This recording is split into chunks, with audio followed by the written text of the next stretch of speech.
Hello. I watched from across the operations bay as Ian Merrill, yes, that Ian, stood up from his desk like a man rising from a funeral. His own. The new CEO, Ryan Callahan, hadn't even looked him in the eye, just slid a termination letter across the desk while scrolling his phone like a damn teenager ordering DoorDash. We're eliminating non-essential roles, Ryan mumbled, already waving security over like Ian was a virus to be quarantined. Ian didn't blink. Didn't flinch, just looked at Ryan, then at the HR intern fidgeting by the printer. "Let's do this properly," he said. No emotion, no argument.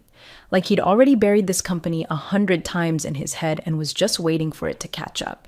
That's when I saw it. The way his hand hovered over the photo on his desk. Him and Alan Worth, the original founder, standing in front of the first Silvertree warehouse, all steel beams and wet cement.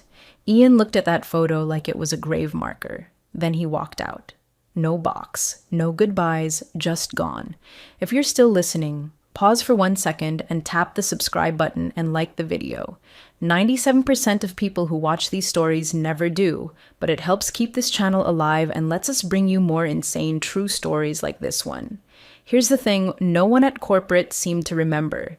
Ian wasn't some mild-mannered logistics fossil. He was the reason this place ran.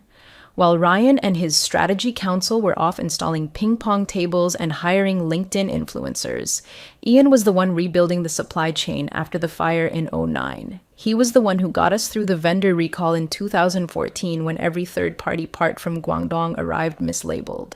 And he was the one who kept showing up when half the C-suite were off-site doing vision quests or whatever HR retreat nonsense they cooked up. But because he wore fleece vests and took his lunch at the same table every day, they thought he was wallpaper, a fixture. They thought he'd fade like the old paint on the break room ceiling tiles. I'd watched it happen slowly. His name disappearing from meeting invites, his input getting noted and buried. Then one day, poof, off the org chart completely, replaced with a director of culture engagement and a goddamn TikTok intern who once asked me if UPS was like a startup. So when he got canned, most people shrugged. Sucks, but he was probably gonna retire anyway, someone whispered by the copier. Someone else joked, they needed the budget for another vegan donut wall. The air was full of caffeine and cluelessness, but I knew something was off. Ian didn't look defeated when he left. He looked finished, like a man who had just closed a chapter and already started writing the ending. What none of them knew, what I only found out later, was that Ian had been playing a game none of them even realized existed. For 20 years, he'd quietly cashed out his bonuses, skipped raises, and funneled everything into one thing: ownership. Silent equity. Legacy Class F. Shares that most of the new leadership didn't even realize were still active. Buried behind shell firms, routed through a blind trust, and tied to founding bylaws none of the buzzword boys ever bothered to read. And now they'd fired him. They thought they were cutting cost. They'd just cut the spine. Ian didn't drive off right away. He just sat there, in that dusty old Subaru he'd parked in the same spot for 15 years, staring straight ahead like the windshield was a movie screen playing back every stupid moment Ryan Callahan had ever cut him off mid-sentence. The, let's keep this high level, Ian. The, maybe logistics isn't where innovation happens. The, we need modern thinkers in the driver's seat. Hell, I still remember the meeting when Ryan told the ops team to start calling the warehouse the fulfillment arena.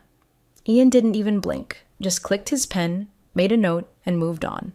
Now he sat in that car, calm as still water, reached into the glove box and pulled out a navy blue folder, legal stock paper, tabs, highlighter marks so faint they looked like fading scars. Across the front, in gold foil, Silvertree Voting Trust, Class F Holdings. I didn't see it myself. I only heard about it later, after everything detonated, but I imagine his fingers resting on it like a weapon he'd buried long ago. And now? Time to dig it up. He didn't call HR, didn't call his wife, didn't call the friend who once told him to stop caring so much about a company that doesn't even list you on the About page anymore.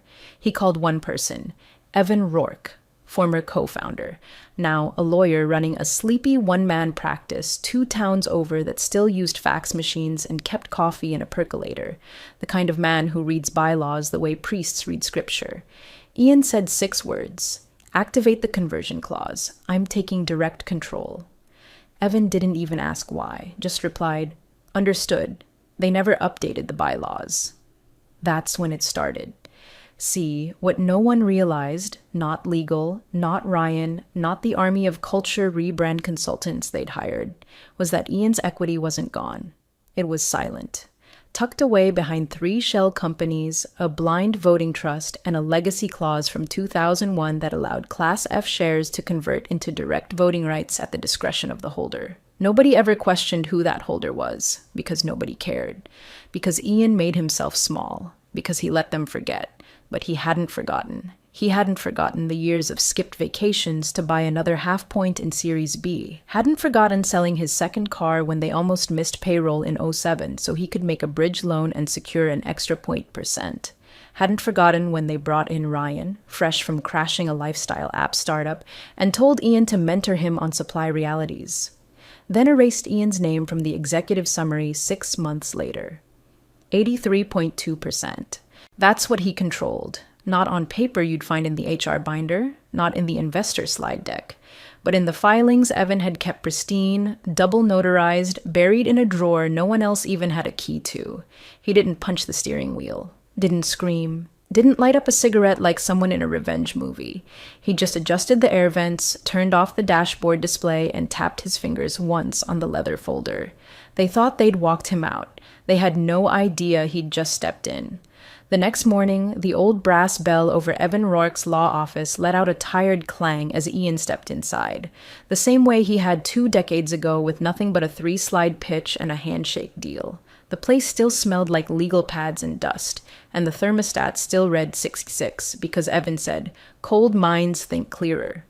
Evan looked up from his desk without surprise, just slowly removed his glasses like a man who'd been waiting for this knock for 20 years. They didn't talk small. Didn't reminisce, just spread out the founding charter and began tracing the paper scars of a company they'd both bled into. Evan flipped pages while Ian sipped black coffee from a chipped mug that still had the old Silvertree logo, back when the company had a pine tree and a damn soul. "Here," Evan said, tapping a section near the bottom margin.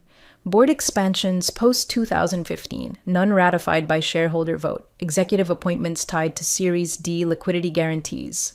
All conditional on proxy approval." Ian nodded, which they never got.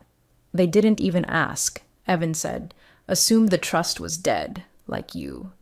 They circled names, highlighted appointments, marked inconsistencies. Ryan had stacked the board with yes-men, compliance-light, strategy-heavy, investor-friendly buzzards who sat through quarterly calls like they were TED Talks and nodded at any sentence containing the words synergy or agile scaling. Not a single one of them had been vetted through the legacy channels. Why would they? No one thought Class F still mattered. No one thought Ian still mattered. So Ian took out his phone and composed a single email. Not dramatic, not threatening, just one line. "Per my shareholder authority, please schedule a governance review." He CC'd the executive assistant, the general counsel, the full board, no emojis, no legalese, just quiet gravity. Then he opened the company calendar, still had access because IT hadn't cleared him yet, and created an event. Subject line, reconstitution. No agenda, no meeting notes, just one word, and a time. Wednesday, 9 a.m., main boardroom. That was it. The ripple started slow. A few reply-alls from confused assistants. Then the GC's terse, "Please clarify authority basis." Ian didn't respond. He didn't need to. The bylaws were attached. Their own damn documents, signed in ink back when the company was still renting folding chairs and had one copy machine that printed everything sideways. Meanwhile, Evan quietly began submitting shareholder affidavits through the state corporate registry. Legacy proxy revoked. Direct control assumed. Majority stakeholder rights executed. It wasn't flashy. No announcements, no headlines. But piece by piece, Ian's hand slid across the chessboard while the other side was too busy self-branding on LinkedIn to even realize they were being played.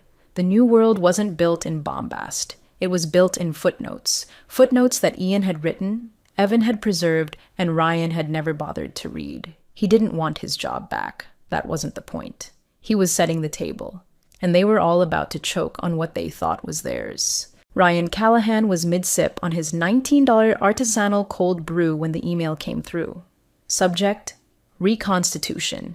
He snorted, forwarded it to legal with the comment, "Old guys pulling a Jerry Maguire, ignore." Then he tossed his phone onto the reclaimed wood desk he insisted be installed in his office for aesthetic flow, and went back to choosing which startup podcast quote to open the next all hands with. Legal didn't laugh. Andrea Morales, general counsel, sharp as a scalpel and twice as patient, opened the attachment, adjusted her glasses, and read line 47 of the founding articles twice, then once more aloud. Clause 14b, Class F Governance Authority, she said, voice suddenly thin. Per shareholder majority via proxy or direct conversion, any Class F stakeholder holding over 60% may call emergency governance review, execute board audit, and reassign executive appointments pending board ratification. Ryan leaned back, waving her off. That's boilerplate from 20 years ago. We've got Series D bylaws now. Andrea didn't blink. Series D didn't void Class F. They layered on top, and unless someone formally amended the founding charter, and I mean formally, with shareholder vote and state filing, Clause 14 still holds. Ryan blinked. Wait, are you saying... I'm saying, Andrea cut in, he might actually be able to call that meeting. Legally. Silence. Across town, Ian was standing in front of Dock 4 at the company's old logistics hub. The place smelled like pallet dust, machine oil, and real work. None of that curated lavender nonsense from HQ's wellness floor. It was a place of motion, of steel. And to the people there, Ian wasn't former. He was foundational. Mr. M, a forklift operator called out from the bay. His name tag read Reggie, and he hadn't changed much since the last time Ian ran operations hands-on. Didn't think we'd see you here again.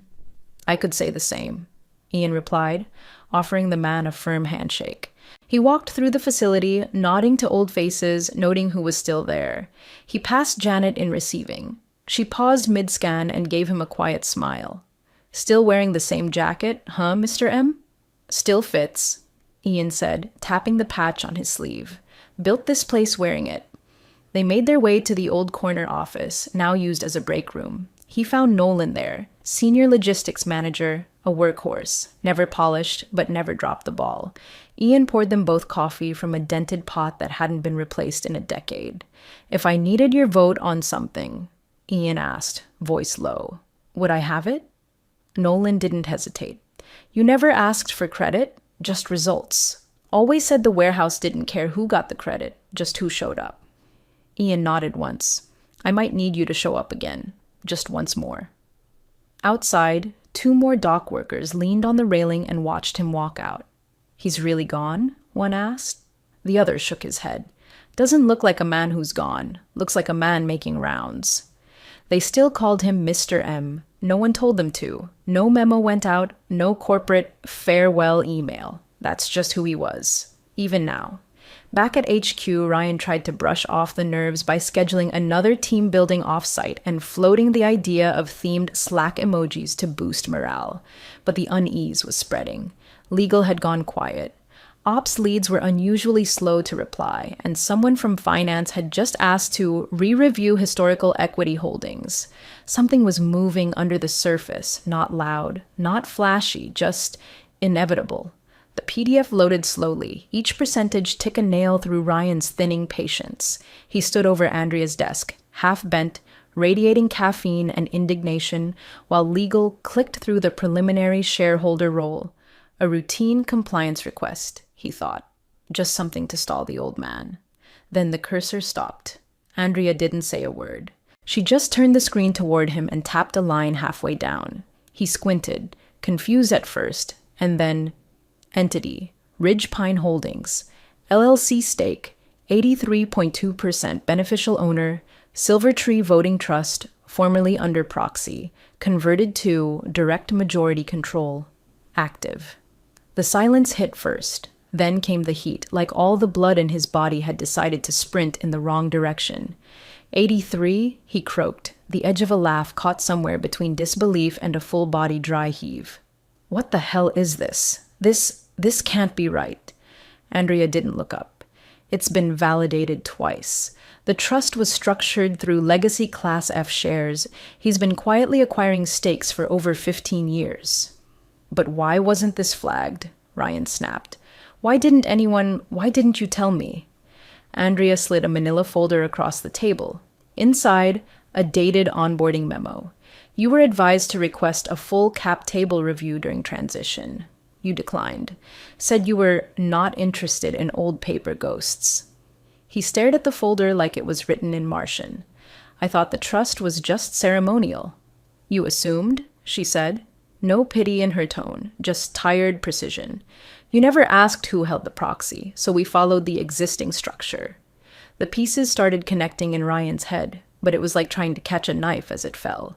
Ian had never shown up on the main registry. His name wasn't tied to any Series D options or voting groups, because he didn't want it to be, because he was waiting. And now, after being iced out, he hadn't called a lawyer. He hadn't begged for reinstatement. He'd pulled the damn ripcord on the entire corporate parachute. A new email arrived, from Ian. Subject, Final Board Agenda. Ryan clicked it like it might explode. There were only 5 items, all clinical. Audit review, bylaws revision, governance reconstitution, leadership restructuring, and the last line, board seat reassignments. 2 pending. Pending. As in, they were already gone. Just not told yet. Ryan shoved away from the desk and stormed into the executive lounge, slamming the door behind him. A few junior staffers jumped. The intern who managed the internal podcast made a note to cut his interview segment for the week. Everyone felt it. The shift. The scent of panic and cologne and expensive wool. He paced, then shouted into his phone, demanding a call with the head of investor relations. But even as the call rang, he knew. The investors didn't care who wore the suit. They cared who held the reins. And Ian? Ian hadn't just shown up to reclaim a desk. He'd shown up to bury the regime. Somewhere across the building, the executive printer whirred to life, printing copies of the new agenda. No fanfare. Just quiet preparation for a board meeting that was no longer a formality. It was now a reckoning. At 8:58 a.m., the boardroom was already full, though no one was speaking. The silence wasn't respectful. It was suffocating. Executives sipped coffee like it might double as an antidote. Ryan sat at the head of the table, jaw tight, fingers drumming a little too fast.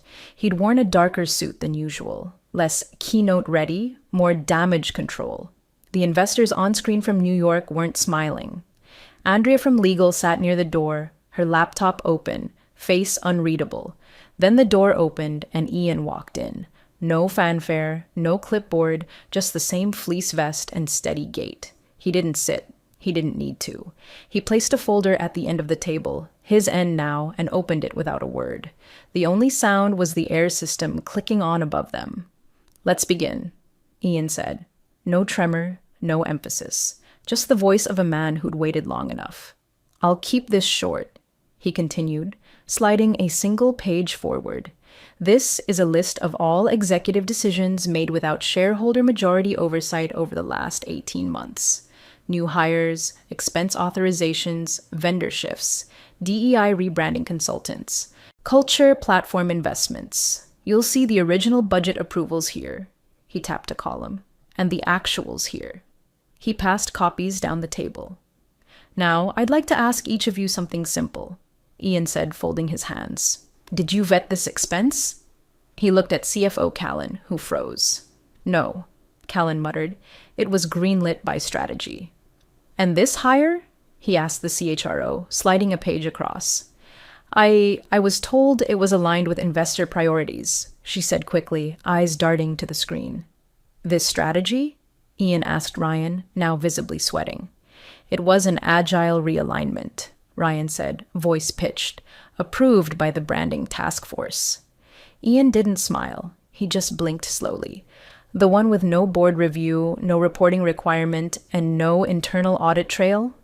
Ryan opened his mouth. Nothing came out. Ian straightened the pages in front of him. This company was built with care, with control, with accountability. That's why I didn't raise my voice before, because this wasn't about noise. He stood still for a breath, then turned to Andrea. I invoke a vote of no confidence in the current executive structure. No one shouted, no table slams, just slow, inevitable movement as one by one, hands raised, even the two investors on the screen. Quiet clicks of a mouse, a nod, a note. Motion carries, Andrea confirmed. Majority reached, restructure authorized. Ian closed his folder. Ryan leaned forward, trying to conjure up some of the showmanship he used to blindside us in meetings. You can't just replace an entire leadership team overnight. Ian finally looked directly at him. That's funny. You did. No one laughed.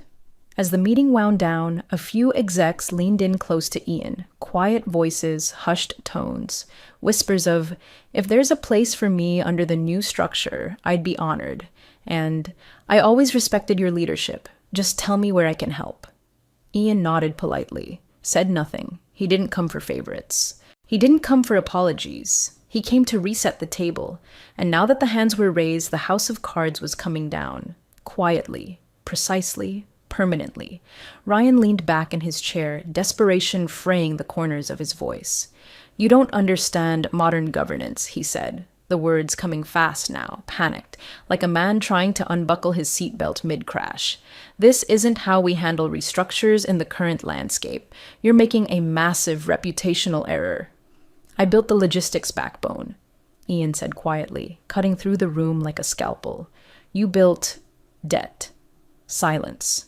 Ryan blinked, stunned, like he hadn't expected to be interrupted, like his voice still carried authority, but it didn't.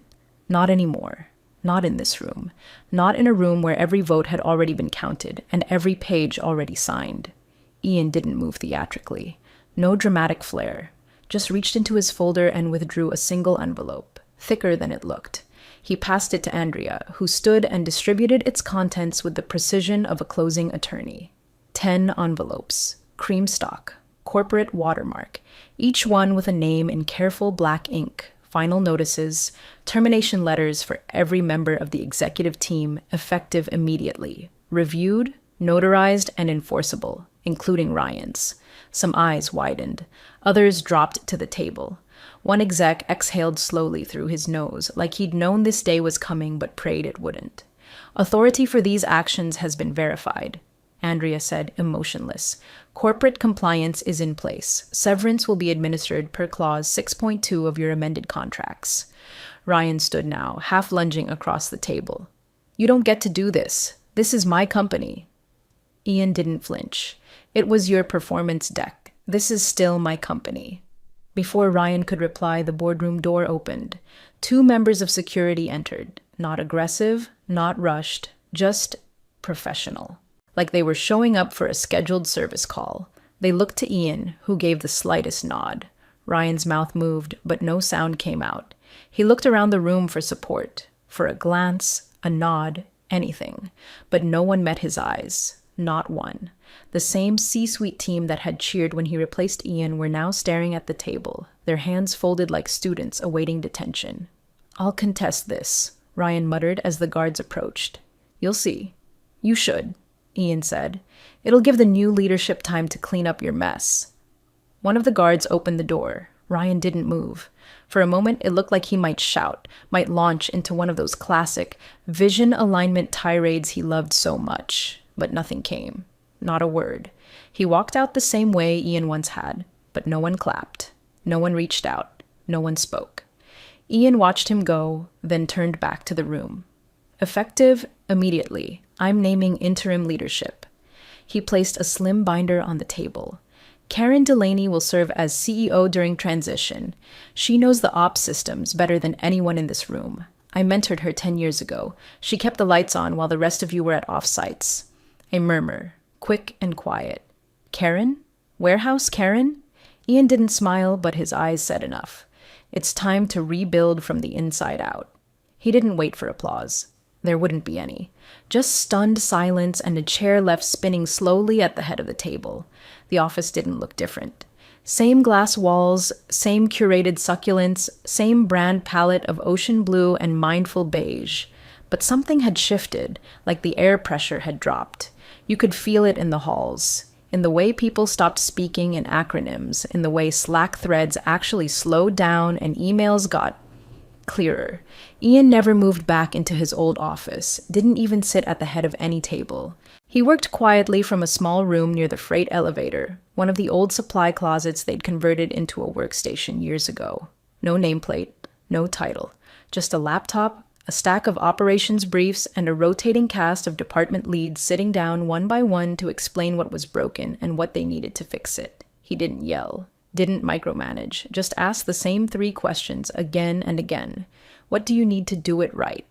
What did the last guy ignore? What don't I see yet? And that was it. Marketing's influencer budget was quietly slashed by 70%. No email, no memo, just a calendar invite that disappeared overnight. The Director of Brand Identity Experience role was phased out entirely, replaced with a former fulfillment supervisor named Trey, who'd saved the company 6 figures last year by rerouting packaging vendors during a shortage. Trey didn't even own a suit, and no one cared.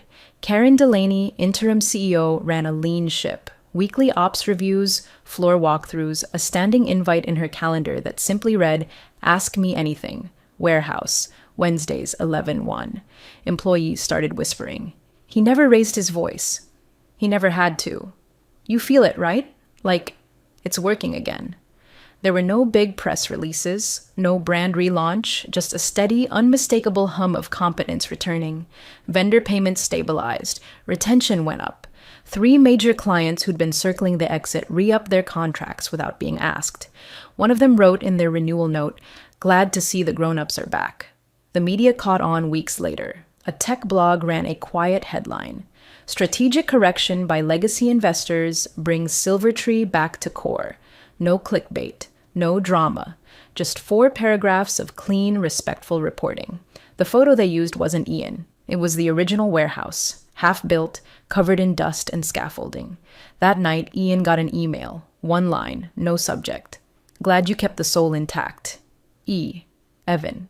The co-founder, the only other person who'd known where the bones were buried and how the walls were poured. Ian didn't reply, just stared at the screen for a moment, then opened the company charter and added 1 more clause to the governance guidelines. From this point forward, any sitting CEO was required to meet in person with core operations staff once a month. No delegation, no proxies, a chair would be reserved, no exceptions. He didn't announce it, didn't share it at a town hall, he just filed it. Not revenge, not victory laps, just restoration, 1 bolt at a time. The new boardroom was cleaner, sleeker, all muted brass and frosted glass, with a conference table so long it looked like it belonged in a Bond villain's lair. But the feeling in the room? Different, calmer, grounded. Karen stood at the head now, not as interim anything, but as the CEO. Her badge said so. Her voice said so. No theatrics, no jargon, just steady, practiced clarity as she walked investors through quarterlies that didn't need spin. Margins up, retention solid, vendor disputes down to 0. Forecasts grounded in reality, not caffeine-fueled ambition. Ian sat quietly near the far end, not in charge, not even introduced, just present. Karen glanced his way once, near the close, and he gave the smallest of nods. When the numbers were done, and the investors gave their polite nods and murmurs of approval, Ian rose, not to take the floor, just to speak, for a moment.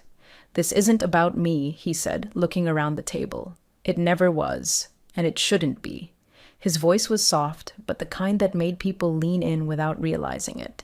It's about not forgetting who actually keeps the lights on, not the logos, not the taglines, the people who know how to fix the circuit when it burns out. He turned to the far wall, took a small frame out of his bag, walked over and hung it next to the framed IPO announcement and the Series D press clipping.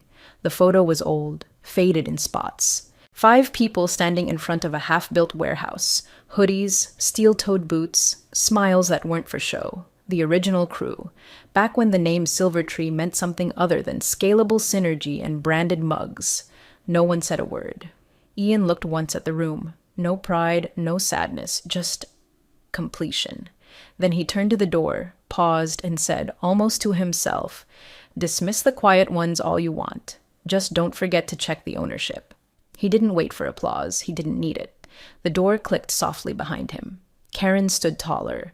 The boardroom refocused. The company would move forward, but with memory, with roots. Out in the hallway, Ian kept walking. Past the founder wall, past the etched glass slogan, past the same reception desk where a year ago they'd tried to erase him. Final thought, quiet as the air that followed him. They tried to erase a role.